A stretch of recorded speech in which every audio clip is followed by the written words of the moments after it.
everyone, Lisa Haven here, and I've got some breaking news or intriguing news about the JFK files that have been released. By now, most of you are well aware that Donald Trump has released some, but not all of the files. I believe there's still 300-ish that have yet to be released. I'm hoping they will let those out. Now, the files that have been released, there's thousands of them. It's going to take a lot of time to go through them, but I have two major things I want to show you right now that have come out so far in those JFK files, and I'll keep you up to date as more information continues to surface. But for starters, a lot of it obviously has been blacked out. Lee Harvey Oswald met with blackout. So they, of course, redacted and blacked out parts of it, but there is more information coming to the surface. Now, the first thing that I want to show you is one of the FBI files. I'm going to throw that up on the screen, and this is a huge, huge piece of the puzzle, but it is on this FBI file that there's two paragraphs that reveal multiple shooters or more than one shooter. Here's what it says. According to Patriot, only two organizations knew the route of the parade in Dallas on November 22nd, 1963, for any period of time prior to the parade, and these two were the U.S. Secret Service and the Dallas Police Department. Ruby has insinuated himself into the police department's circle and obtained the route and arranged with Oswald to take the job at the state school building along the route in order to carry out the assassination plot.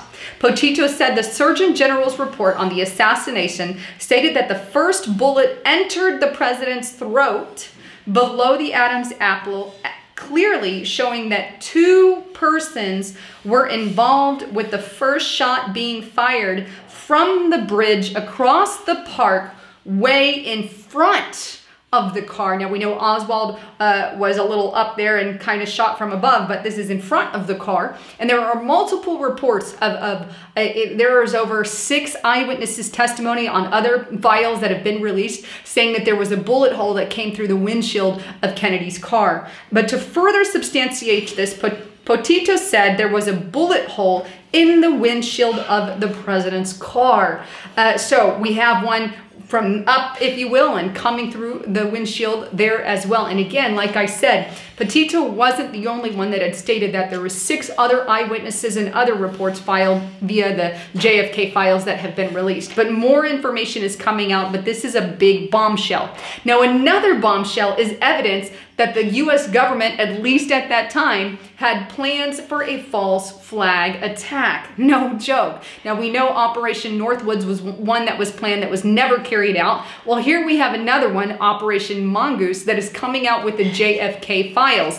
Let me show you that. And this one I found on Infowars.com to give them credit. It's titled JFK Files. CIA planned a deadly attack in Miami to blame Cuba.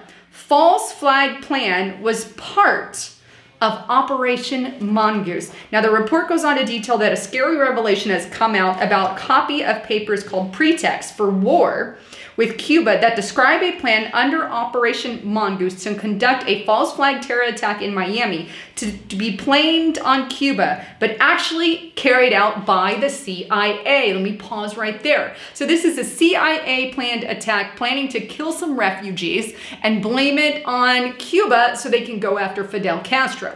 Now, the report goes on to detail this. On April 12th, 1962, General Lansdale forwarded to Maxwell Taylor an advance copy of the Joint Chiefs paper on the pretext, stating, "I am informed that the chiefs approve this. Keep in mind that this is an administration that the Pentagon at the time was fully on board with killing Americans if it allowed them to wage war against Cuba." False flag.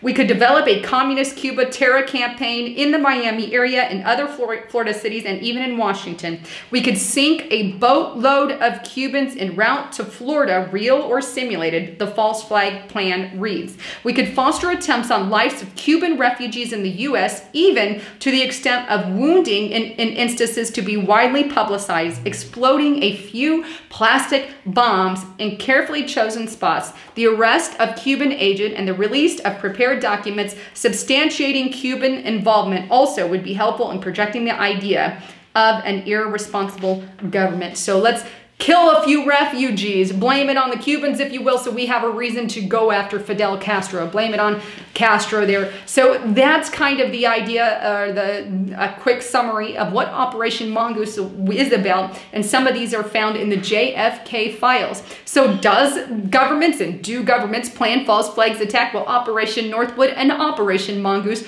obviously both portray, though not carried out, they do portray the ability of these false flag attacks that they plan to do.